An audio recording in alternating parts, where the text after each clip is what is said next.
अस्सलाम वालेकुम वरहमतुल्लाहि वबरकातुहू। इल्म चिबर के PYQ सीरीज़ में आपका स्वागत है। मेरा नाम मोहम्मद गुल्लेस अहमद है। मैं आपका बायोलॉजी मेंटोर हूं। आज हम लोग 9th इंट्रेंस के PYQ करने वाले हैं, जिसमें हमारा चैप्टर है cell, the structural and functional unit of life. Cell जिसको हम कहते हैं सेल, ठीक है, स्ट्रक्चर एंड फंक्शंस। वैसे इसको बोला जाता है कि cell is the structural and functional unit of life. बहुत ही इंपॉर्टेंट चैप्टर है, लेकिन फिलहाल न्यू एनसीईआरटी के हिसाब से ये डिलीटेड में आता है, बट क्वेश्चन अभी भी एक दो करके आ रहे हैं।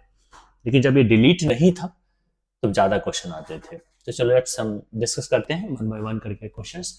जो 2025 का क्वेश्चन है ये, और 2025 में पूछा क्या है, largest cell, the largest cell measuring, largest cell measuring.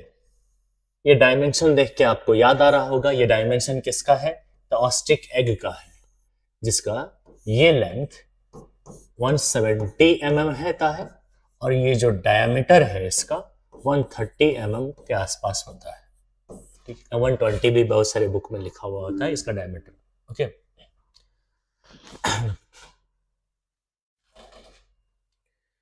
Then हम लोग अब साफ जान गए कि आंसर क्या होगा। हमारा ऑप्शन बी आंसर होगा। ठीक है, ओके ओके, ठीक है। अब क्वेश्चन 2 पे हम चलते हैं। क्वेश्चन 2 क्या कहता है? The projection of varying length of protruding out of amoeba. Amoeba क्या बनाना, सबसे पहले इसका स्ट्रक्चर देखते हैं। तो अमीबा इरेगुलर शेप का होता है, ऐसा आपने देखा है। तो इसके अंदर कुछ प्रोजेक्शन होता है जो अलग अलग साइज का हो सकता है। उस प्रोजेक्शन मान लेते हैं, थोड़ी देर बाद जब उसे फूड मिलेगा, यहाँ पे कोई फूड आइटम्स है, तो फिर ये अमीबा क्या करेगा? ये अमीबा क्या करेगा, उसकी तरफ इस तरीके से बढ़ जाएगा और उस फूड को अपने आगोश में ले लेगा, एक कैविटी सा बना के। तो ये जो प्रोजेक्शन हुआ है ना, इस फूड को कैप्चर करने के लिए, ठीक है, अलग अलग लेंथ का है। तो लिख रहा है वेरिंग लेंथ, प्रोट्रूडिंग मतलब उभार, बाहर की तरफ उभार जो होता है, जो बाहर की तरफ उभार होता है ना, प्रोजेक्शन, इसको भी हम कहेंगे, प्रोजेक्शन ही कहेंगे।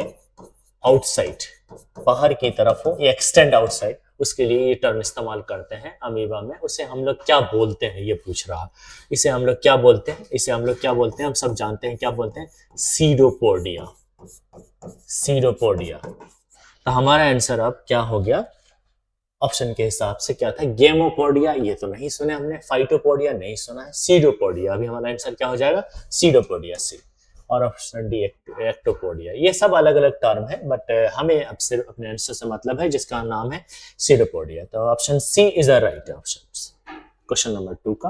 अब क्वेश्चन नंबर 3 है, क्या कहता है? All organism other than bacteria and blue green algae. Blue green algae भी एक सिनोबैक्टीरिया ही है, मतलब एक बैक्टीरिया ही है, फोटोसिंथेटिक बैक्टीरिया है। नाम इसका सिनोबैक्टीरिया है, दूसरा नाम सिनोबैक्टीरिया है। इसे हम लोग फोटोसिंथेटिक बैक्टीरिया भी कहते हैं। क्या कहते हैं? फोटोसिंथेटिक बैक्टीरिया, फोटोसिंथेटिक बैक्टीरिया, मतलब ये भी बैक्टीरिया ही है। थोड़ा थोड़ा हम कंसेप्ट की भी बात करते चलते हैं साथ में। ये भी बैक्टीरिया है, बाकी बैक्टीरिया तो है। ये सब क्या है? All organism other than bacteria, एक बार फिर से question. All organism other than bacteria and blue green algae. Bacteria और ब्लू ग्रीन एल्गी यानी कि सिनोबैक्टीरिया के अलावा बाकी ऑर्गेनिज्म क्या है? तो सब के सब क्या है? यूकारियोट्स। ऑर्गेनिज्म की बात कर रहा, वायरस को ऑर्गेनिज्म मानते ही नहीं है, तो इस हिसाब से हमारा आंसर डी हो गया, यूकारियोट्स। क्योंकि जो बैक्टीरिया और सिनोबैक्टीरिया है ये प्रोकारियोट्स में आते हैं। ओके, तो option D is a right option. अब हम लोग क्वेश्चन 4 को करते हैं। क्वेश्चन 4 क्या करता है? Nucleus content thread like structure. Nucleus के अंदर जो थ्रेड लाइक स्ट्रक्चर है उसे हम लोग क्या बोलते हैं? क्रोमोसोम कहते हैं। इस तरह के स्ट्रक्चर होते हैं थ्रेड लाइक, कहां पे? न्यूक्लियस के अंदर। इसे हम लोग क्रोमोसोम बोलते हैं, chromosome. Okay, option D is right option. Question 4 5th में चलते हैं। Unit of inheritance. व्हाट? हमने या आप लोगों ने पढ़ा होगा कि जब यूनिट ऑफ इनहेरिटेंस की बात आ जाए तो हम किसकी बात कर रहे हैं? जीन की बात कर रहे हैं। यूनिट ऑफ इनहेरिटेंस मतलब जीन एक ऐसा मटेरियल है जो माँ बाप के अंदर की कैरेक्टर बच्चों में लेके जाती है, यानी माँ बाप से कैरेक्टर को ट्रांसफर करती है ऑफस्प्रिंग में। इस प्रोसेस को इनहेरिटेंस कहते हैं, और जिसकी इकाई, जिसकी यूनिट जो है वो जीन है। तो हमारा ऑप्शन क्या है? D is the right option, gene. Question 6 पे हम चलते हैं। Nuclear membrane is absent. Nuclear membrane किसमें नहीं होता? आप क्या जानते हो कि न्यूक्लियर मेम्ब्रेन प्रोकार्योट्स में नहीं होता। न्यूक्लियर मेम्ब्रेन एनएम कह रहा हूं, किसमें एब्सेंट होता? Absent in prokaryotes. Absent in prokaryotes या प्रोकार्टिक सेल या प्रोकार्योट्स कह लो। अब प्रोकार्योट्स में दो नाम हम पढ़े हैं, दो नाम क्या? Bacteria and blue green algae, जिसे हम लोग क्या पढ़ते हैं? सिनोबैक्टीरिया, ये पढ़ते हैं हम लोग। बैक्टीरिया एंड सिनोबैक्टीरिया ये पढ़ते हैं हम लोग। सिनोबैक्टीरिया को हम क्या कहते हैं? Blue green algae. यानी इनके अंदर नहीं पाया जाता न्यूक्लियर मेम्ब्रेन, इसीलिए ऐसे न्यूक्लियस को जिसके अंदर न्यूक्लियर मेम्ब्रेन नहीं होता हम लोग न्यूक्लियाइड कहते हैं। तो हमने भी बताया है, बार बार बताया है कि न्यूक्लियाइड सिर्फ प्रोकार्योट्स में पाए जाते हैं। प्रोकार्योट्स है बैक्टीरिया या ब्लू ग्रीन एल्गी। तो हमारे पास ऑप्शन ए है जो राइट है, और इसको लगा के हम लोग अब आगे बढ़ जाते हैं, चुपचाप आगे बढ़ जाते हैं, ज्यादा हंगामा नहीं करेंगे। चलो अब 7 क्वेश्चन के लिए कुछ बात कहते हैं कि genes are located in. Genes कहाँ पे पाए जाते हैं? क्या जानते हो तुम जीन के बारे में? कि ये रहा क्रोमोसोम्स, ऐसे बना देते हैं, न्यूक्लियस के अंदर पाया जाता है ये क्रोमोसोम। और क्रोमोसोम के ऊपर बहुत सारे ऐसे सीक्वेंस होते हैं या यूनिट होती है, कह लो कि यूनिट होती है, यूनिट होती है जो क्या करेगी? जो मैसेज को कैरी करती है, कैरी मैसेज या इंफॉर्मेशंस, ठीक है, मैसेज या इंफॉर्मेशन।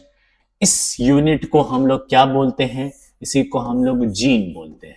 यानी कि कहाँ पाया जाता है जीन? तो क्रोमोसोम के ऊपर पाया जाता है तुम्हारा जीन। तो लिख दोगे genes are located in chromosomes. Okay fine, आगे बढ़ते हैं। 8 क्वेश्चन करते हैं। देखो इस तरह के क्वेश्चन जनरली तुम्हारे यहाँ नहीं आता है, ठीक है, बट है तो आसान क्वेश्चन और तुम कर सकते हो, इसीलिए हम लोग करेंगे। और पहले क्वेश्चन को पढ़ेंगे। वो क्या पढ़ेंगे? Read the following statement carefully. क्या? ध्यान से पढ़ो। Statement 1, amoeba is a unicellular organism. जानते हो अमीबा कैसा है? Unicellular eukaryotes. मैंने बताया था कि अमीबा एक प्रोटोजोआ है। अमीबा एक प्रोटोजोआ है, और प्रोटोजोआ क्या होता है? यूनिसेलुलर यूकारियोट्स, मतलब यूनिसेलुलर ऑर्गेनिज्म है। ये बात तो सही है। ए व्हाइट ब्लड सेल यानी WBC, इसको ब्रैकेट में रखना चाहिए था, WBC can change its shape. हम WBC एमोवाइड शेप का होता है। जिस तरीके से अमीबा जैसा चाहता है वैसा अपने शेप को चेंज कर लेता है, WBC भी अपने शेप को जैसा चाहेगा वैसा चेंज कर लेगा। अपने चेंज कर सकता है क्योंकि इर्रेगुलर शेप का होता है, तो चेंज कर सकता है। तो statement both A and B जो है सही है। देखो स्टेटमेंट 1 भी सही है, स्टेटमेंट 2 भी सही है। तो हम क्या लगाएंगे? Both A and B। WBC अपना शेप चेंज कर सकता है, अमीबा यूनिसेलुलर ऑर्गेनिज्म है, तो इसलिए हमारा आंसर C हो जाएगा। चलो 9 questions. Longest cell found in the body of animal cells, nerve cell. हम सब जानते हैं नर्व सेल होता है लॉन्गेस्ट सेल, लॉन्गेस्ट सेल होता है, ब्रांच होता है। तो भाई jelly like substance present between the cell membrane. Cell membrane ये सेल है, ये सेल मेम्ब्रेन है, ठीक है। उसके अंदर यहाँ पे न्यूक्लियस है, उसके अंदर यहाँ पे न्यूक्लियस है। तो न्यूक्लियस और सेल मेम्ब्रेन, सेल मेम्ब्रेन के बीच में जो यहाँ पे जेली लाइक सब्सटेंस होता है उससे हम साइटोप्लाज्म बोलते हैं। पूरी दुनिया इसे साइटोप्लाज्म बोलती है और तुम भी इसे साइटोप्लाज्म बोलते हो। इसे चुपचाप साइटोप्लाज्म पे लगाओ और निकल लो, ठीक है। क्वेश्चन 10 हो गया। अब हम क्वेश्चन 11 पे जाएंगे। Which of the following cell does not possess nuclear membrane? जिसके पास न्यूक्लियर मेम्ब्रेन नहीं होता है, नहीं जिसके अंदर न्यूक्लियाइड है, उस सेल को हम लोग क्या कहते हैं? उस सेल को प्रोकार्योट्स कहते हैं। प्रोकार्योट्स के example bacteria and blue green algae है। तो ऑप्शन सी राइट आंसर हो जाएगा। तो क्वेश्चन 11 भी हो गया हमारा। अब क्वेश्चन 12 पे चलते हैं। The shape of smooth muscle cell, smooth muscle cell का तुमने शेप देखा होगा, स्मूथ मसल सेल का नहीं देखा है तो बता रहा हूं, इस तरीके का शेप होता है, इस तरीके का शेप होता है, एक ही न्यूक्लियस होता है, ऐसे बहुत सारे सेल्स होते हैं। इस शेप को हम एलोंगेटेड शेप बोलते हैं, ठीक है, एलोंगेटेड शेप बोलते हैं, ठीक है। लेकिन चलिए मैं एक और नाम इसका, हम लोग एलोंगेटेड बोलते हैं, लेकिन बहुत सारे जगहों पे इसे हम स्पिंडल भी बोलते हैं, तो ये स्पिंडल शेप्ड भी बोला जाएगा, स्पिंडल शेप्ड, ठीक। तो हमारा आंसर हो जाएगा डी।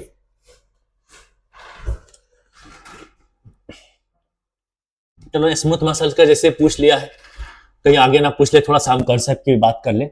इस तरह के मसल्स को हम लोग स्मूथ मसल सेल कहते हैं, स्मूथ मसल सेल कहते हैं, ऐसे मसल्स को नाम लिख दे रहा हूं। हाँ, अगर इस तरह का मसल्स होता, ऐसा शेप, अगर ऐसा शेप होता, इस तरीके के बहुत सारे सिलेंड्रिकल शेप का एक साथ क्लस्टर में मौजूद होंगे, तो इसे हम कहते हैं स्केलेटल मसल सेल। तो ये सिलेंड्रिकल शेप है, ठीक है, skeletal muscle cell, skeletal muscle cell, ठीक है, इसको हम स्केलेटल मसल सेल कहते हैं।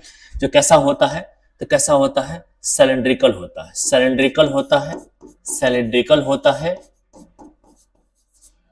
एंड अनब्रांच्ड होता है, अनब्रांच्ड होता है, कोई ब्रांच नहीं होता है। लेकिन अब हम एक और देखते हैं, सी, एक और तरह का, ये भी सिलेंड्रिकल है, लेकिन सिलेंड्रिकल के साथ साथ क्या है, ब्रांच्ड है, ब्रांच्ड है। तो इसको हम लोग कार्डियक मसल सेल कहते हैं, कार्डियक मसल सेल, जो हार्ट के अंदर है, हार्ट को जिसने बनाया है, जिस सेल ने, उसको कार्डियक मसल सेल कहते हैं। ये भी क्या है, सिलेंड्रिकल है बट ब्रांच्ड है। कैसा है, सिलेंड्रिकल है बट ब्रांच्ड है, एंड ब्रांच्ड है, तो ये भी हम पढ़ेंगे। एक एक बात मैं और बता देता हूं इसके बारे में, जब ये पूछा है तो ऐसा ना हो कि कुछ और भी पूछ ले, तो क्या कि इसमें बताया कि इस ये यूनिन्यूक्लिएटेड होता है, ये यूनिन्यूक्लिएटेड होता है, ठीक है, इसको मल्टी न्यूक्लिएटेड बोलते हैं। देखो ये इसको यूनि और बाई दोनों होता है, लेकिन तुम्हारे यहाँ यूनि बोला जाता है, तो हम यूनिन्यूक्लिएटेड, तो जब भी आएगा तो तुम इसे यूनिन्यूक्लिएटेड में ही लगाना। ओके, चले, इसका हम कॉन्सेप्ट की बात साथ में कर लिए। क्वेश्चन 12 हमारा आंसर तो हो ही गया था। अब हम चलते हैं क्वेश्चन 13 पे चलते हैं। 13 क्या कहते हैं, small spherical body inside the nucleus is called the nucleolus. Nucleus के अंदर जो छोटे छोटे से न्यूक्लियस के अंदर, ये रहा न्यूक्लियस, ये रहा न्यूक्लियस, ये है न्यूक्लियस। न्यूक्लियस के अंदर ऐसे स्फेरिकल बॉडीज होते हैं, कुछ इस तरीके का स्फेरिकल बॉडीज होती, पड़ी हुई होती है, बड़े और छोटे, जो राइबोसोम और प्रोटीन के सिंथेसिस करती है। इसे नाम क्या है, न्यूक्लियोलस। हम बहुत बार बताएं, न्यूक्लियोलस जो स्फेरिकल बॉडी होती है, स्फेरिकल बॉडी है, ठीक है, क्या करती है, ये राइबोसोम बनाती है, राइबोसोम सिंथेसिस करती है, राइबोसोम प्लस प्रोटीन भी बना लेती है, प्रोटीन भी बना लेती है। न्यूक्लियोलस, केंद्रक हिंदी में बोलते हैं इसको, न्यूक्लियोलस। तो ऑप्शन तुम्हारे पास क्या हो जाएगा, option C is the right option, nucleolus answer ये हो गया। अब 14 क्वेश्चन पे, इन यूकैरियोट्स में all space inside the cell membrane but outside the nucleus is gel like. Eukaryotes में वो सारी स्पेस जो सेल मेम्ब्रेन के अंदर है बट न्यूक्लियस के बाहर है, उसे हमने अभी देखा था, साइटोप्लाज्म बोला था। जैसे देखो देखो, सॉरी एक सेकंड, ये रहा सेल, ठीक है, ये मैं बनाया था, तो सेल का है, तो ये बाहर वाली बाउंड्री को हम क्या कहते हैं, सेल मेम्ब्रेन या प्लाज्मा मेम्ब्रेन बोलते हैं, ये हम तुम लोग को जानते हो तुम। और यहाँ पे एक है न्यूक्लियस, चलो छोटा सा मैंने न्यूक्लियस बना लिया, ठीक है। अब इस स्पेस की बात कर रहा है, इस स्पेस की, तो इसको तो हम साइटोप्लाज्म ही कहते हैं। यहाँ तक क्या मौजूद होता है, साइटोप्लाज्म होता है, ठीक है। जाइलम तो होगा नहीं, पहली बात तुमने तो वही पढ़ा ही नहीं, जाइलम तो होगा नहीं, एंजाइम तो होने के नहीं, साइटोप्लाज्म ही होगा। Option C is the right option. Question पे हम चलते हैं, क्वेश्चन 15 पे चलते हैं। क्वेश्चन 15 हमसे क्या बोलते हैं कि which cell organelle act as a control centre. कौन सा सेल ऑर्गेनेली है जो कंट्रोल सेंटर की तरह बिहेव करती है, कंट्रोल सेंटर की तरह बिहेव करती है। कौन कौन सा, mitochondria, nucleus, plastid and vacuoles. Control centre. Cell के अंदर मास्टर कौन है जो सारी चीजों को कंट्रोल करता है? हम सब जानते हैं nucleus. Nucleus is the control centre या कंट्रोलर ऑफ सेल या ब्रेन ऑफ सेल, हम सब बोलते हैं न्यूक्लियस के बारे में। तो हमारा option B is the right option हो जाएगा। अब हम 16 पे चलते हैं। क्वेश्चन नंबर 16 क्या कहते हैं? The following is a prokaryotes, इनमें से कौन है जो प्रोकार्योट्स यानी कौन है जो बैक्टीरिया है, कौन है जो ब्लू ग्रीन एल्गी है? नाम लिखा हुआ है, बहुत बार आया क्वेश्चन, ये तो रिपीटेड है, बार बार आ रहा। चलो क्वेश्चन 17 पे पढ़ो क्या लिखा है। Plastids are found in, plastid किस में पाया जाता है? तुमने क्या पढ़ा? प्लास्टिड केवल और केवल प्लांट सेल में पाया जाता है। प्लास्टिड केवल और केवल प्लांट सेल में पाया जाता है। तो प्लांट सेल के अलावा तो एनिमल सेल में होता नहीं है। वो दोनों प्लांट सेल एनिमल सेल में कहाँ प्लास्टिड होता है? हम लोग कहाँ क्लोरोफिल रखते हैं, फोटोसिंथेसिस करते हैं, हम लोग तो एनिमल सेल है ना, तो सिर्फ प्लांट सेल में होता है। ऑप्शन ए हमारा राइट हो गया। अब हम लोग चलते हैं और आगे क्या पढ़ते हैं हम लोग? करते हैं nucleus is separated from cytoplasm. Nucleus जो होता है साइटोप्लाज्म से सेपरेट होता है बाय न्यूक्लियर मेम्ब्रेन, मतलब इस तरह ना कैसे समझ। ये रहा आपका सेल और सेल के अंदर है ये न्यूक्लियस। न्यूक्लियस तो न्यूक्लियस और ये न्यूक्लियस के अंदर चीजें सारी चीजें हैं तो उसे न्यूक्लियस बोल देते हैं। ये रहा न्यूक्लियस और यह रहा साइटोप्लाज्म, ये रहा साइटोप्लाज्म। इन दोनों के बीच में जो कौन है जो दीवार बना हुआ है ये मेम्ब्रेन, इस मेम्ब्रेन का नाम है न्यूक्लियर मेम्ब्रेन। एनएम मैं शॉर्ट में कहता हूं लेकिन इसका नाम है न्यूक्लियर मेम्ब्रेन। तो option C is the right option. Okay, समझ में आई थिंक आ रहा होगा। जिसको नहीं आ रहा हो, जिसने चैप्टर ही नहीं पढ़ा होगा उसको तो नहीं आ रहा हो, क्योंकि डिलीटेड चैप्टर से न्यू एनसीईआरटी में है नहीं। तो बहुत सारे 8 क्लास के बच्चे जो इसको अभी पढ़े नहीं होंगे तो उनको ये नहीं समझ में आ रहा है। उन्हें सबसे पहले हमारे जो डिटेल लेक्चर का इंतजार करना पड़ेगा या फिर कहीं से पढ़ना पड़ेगा, तब जाके सारी बातें समझ में आएगी। जिसने बिल्कुल भी नहीं पढ़ा उसको नहीं आएगी, और उसे क्वेश्चन करने भी नहीं चाहिए। पीवाईक्यू सीरीज उसी को करना चाहिए जिसने वो चैप्टर पढ़ रखा हो। ठीक है, तो हमारा आंसर, चलिए क्वेश्चन बातें हैं। हमारा आंसर होगा ये 18 नंबर का सी है। क्वेश्चन 19 है। 19 क्या है? 2015 में आया है। ठीक है, इन ह्यूमन बीइंग में एस्टिमेटेड नंबर ऑफ सेल्स से ऐसे बताया जाता है कि भाई कुछ ट्रिलियंस में, अब ट्रिलियन के हिसाब से ये वाला नंबर हमारा बैठता है 10 टू दी पावर 14 के आसपास। 13 होता है लेकिन 14 आंसर सही है। चलो 14 बना देते हैं। ये इस तरह का क्वेश्चन कभी कभार आ जाता, पहले आता था अब नहीं आता। Which the following is non living part of cell. Cell के अंदर नॉन लिविंग पार्ट कौन है? ग्रेन्यूल्स, जिसका कोई काम नहीं हो, नॉन लिविंग। ग्रेन्यूल्स का कोई काम नहीं होता। और ग्रेन्यूल्स ह्यूमन बॉडी में कम, मतलब कि यूकैरियोट्स में कम, प्रोकैरियोट्स में ज्यादा मिलते हैं। माइटोकॉन्ड्रिया भाई लिविंग एक्टिविटी होती है। सेंट्रियोल का भी काम है, राइबोसोम का प्रोटीन सिंथेसिस काम है। तो भाई नॉन लिविंग तो सिर्फ एक ही हो सकता है, ग्रेन्यूल्स। याद रखना, आउट ऑफ सिलेबस है। पहले के सिलेबस पहले क्वेश्चन में आ जाया करते थे, थोड़ा सा आउट ऑफ सिलेबस बहुत सारे क्वेश्चन आ जाते थे, उसमें ये भी आ गया था। लेकिन याद रखना कि जिससे कि तुम काम जानते हो ना, ऐसे कोई भी ऑर्गेनेल जिसका तुम काम जानते हो वो लिविंग होता है, बाकी सब नॉन लिविंग होंगे जिसका कोई काम नहीं होता। इतना ही करके आप इस क्वेश्चन को कर सकते हैं, ज्यादा डिटेल में जाने की कोई आवश्यकता नहीं है इसको। ठीक है, क्या था ये थे 21 प्रोप्लास्टिड आर फाउंड इन। अभी देखो ये भी हाई लेवल का है सवाल, ये तो आजकल नीट में पूछा जाता है। लेकिन 14 में देखो प्रोप्लास्टिड के बारे में पढ़ा हुआ है। प्रोप्लास्टिड एक है ना प्रिकर्सर ऑफ प्लास्टिड है। प्रोप्लास्टिड को हम लोग लिख देता हूं मैं, प्रोप्लास्टिड को हम लोग प्रिकर्सर ऑफ प्लास्टिड बोलते हैं। प्रोप्लास्टिड को हम लोग प्रिकर्सर ऑफ प्लास्टिड बोलते हैं, यानी प्लास्टिड का जन्मदाता है। ठीक है, तो किसमें भाई प्लास्टिड, अगर प्लास्टिड प्लांट सेल में पाया जाता है तो प्रोप्लास्टिड भी प्लांट सेल में ही पाया जाएगा। ठीक है, जहां फोटोसिंथेसिस हो सकता वही पाया जाएगा। तो लिख रहा प्लांट सेल, ये तो सही लग रहा। नॉन फोटोसिंथेटिक बैक्टीरिया वहां क्या करेगा प्रोप्लास्टिड, वहां तो भाई प्लास्टिड बनाना ही नहीं है।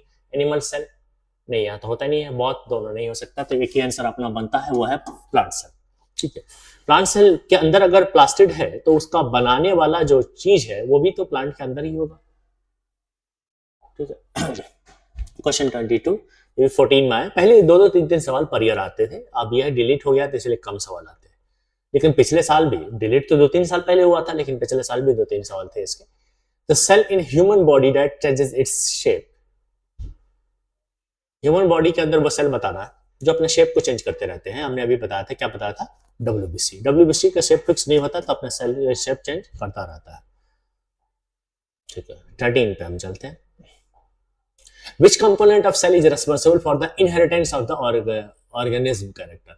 ऑर्गेनिज्म के कैरेक्टर के को ट्रांसफर करने के लिए कौन है? इनहेरिटेंस का मतलब क्या है? ट्रांसफर ऑफ कैरेक्टर होता है।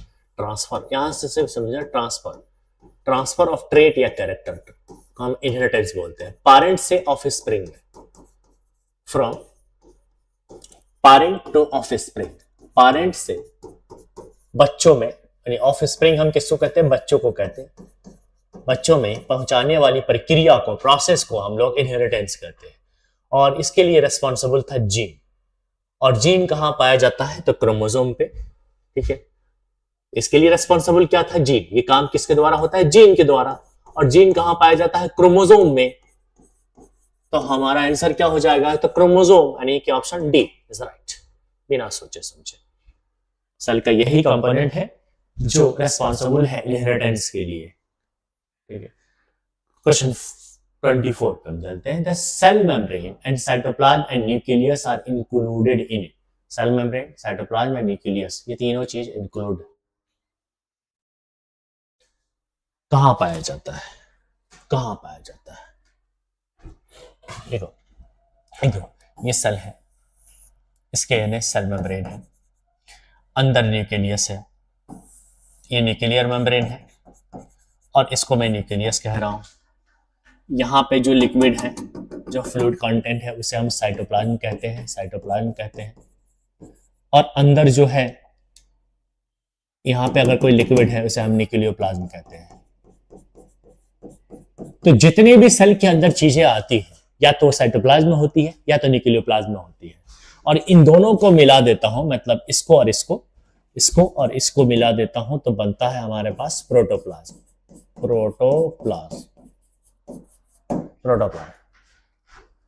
इसको हम कहते हैं protoplasm. Cell membrane, cytoplasm and nucleus, सब कुछ किसके अंदर आएगा? तो प्रोटोप्लाज्म। देखो लाइसोजाइम तो लाइसोसोम तो हो नहीं सकता भाई, वो एक ऑर्गेनेली है, एक जगह पर कहीं पे इधर पड़ा होगा, उसके नाम है।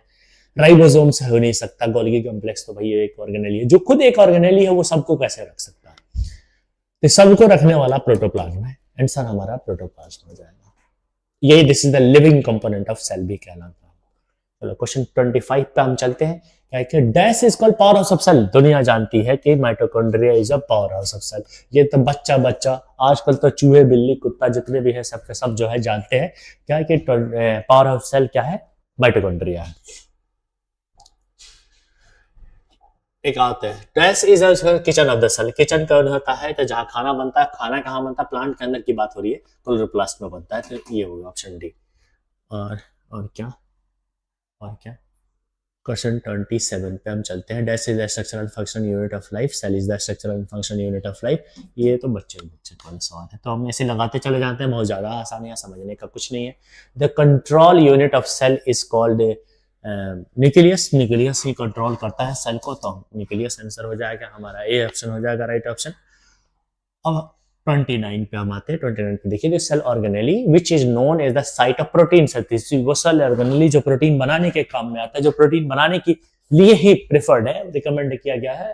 तो सब जानते हैं, कौन जानता है कि प्रोटीन फैक्ट्री कौन है? राइबोसोम। इसे हम क्या बोलते हैं? प्रोटीन फैक्ट्री बोलते हैं। प्रोटीन फैक्ट्री हम इसे बोलते हैं। 30 पे हम चलते हैं। Which of the following is called power house of cell. देखो रिपीट हुआ, बस अभी तो देखे थे हम पीछे, अभी हमने पीछे देखा था, कहां पे देखते थे? एक मिनट, सॉरी, ये देखो, ये दो क्वेश्चन पहले ही देखा था, यानी कि 2012 में 2000, ये एक सेकेंड यार, ये देखो 2012 में आया, 2011, 2010, ये था साहब, सॉरी 2012 में ये भी आया, ये भी आया, ये भी 2012, 3 क्वेश्चन, ये 2012 में ही आया, 4 क्वेश्चन आया था। 2011 में आया 1 क्वेश्चन, 2010 में ये फिर रिपीट हो गया है। 2010 का 2012 में दिया था। वो क्या है? पावर ऑफ सेल पूछ रहा, माइटोकॉन्ड्रिया आंसर हो जाएगा।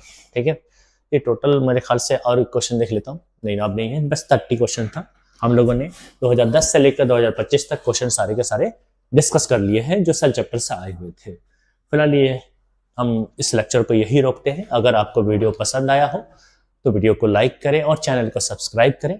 आपका सब्सक्रिप्शन और लाइक हमारे लिए बहुत जरूरी है, बहुत इंपॉर्टेंट है, क्योंकि इसकी वजह से हम अपने कंटेंट पे ज्यादा से ज्यादा मेहनत कर सकेंगे, हमारे अंदर कॉन्फिडेंस बूस्ट होगा आपके इस छोटे से योगदान की वजह से। सो आप वीडियो को लाइक करें, लाइक करना नहीं भूले, ठीक है, चैनल को सब्सक्राइब करना भी नहीं भूलना है। बाकी आप खाना खाना भूल सकते हैं, लेकिन ये दो काम नहीं भूलना है, ठीक है। और ये देखिए हमारे ये स्टार परफॉर्मर है, 2 साल इन्होंने रिजल्ट दिया है, कोई 9th एंट्रेंस के लिए है तो कोई 11th एंट्रेंस के। ये बेस्ट रिजल्ट है मतलब के रैंकर से। आई होप अगर आप अच्छे से पढ़ रहे होंगे अच्छे से, तो आप भी अगले साल मिलेंगे इसी पोस्टर के अंदर कहीं ना कहीं पे टंगे हुए, ठीक है। ओके, ठीक है, अल्लाह हाफिज।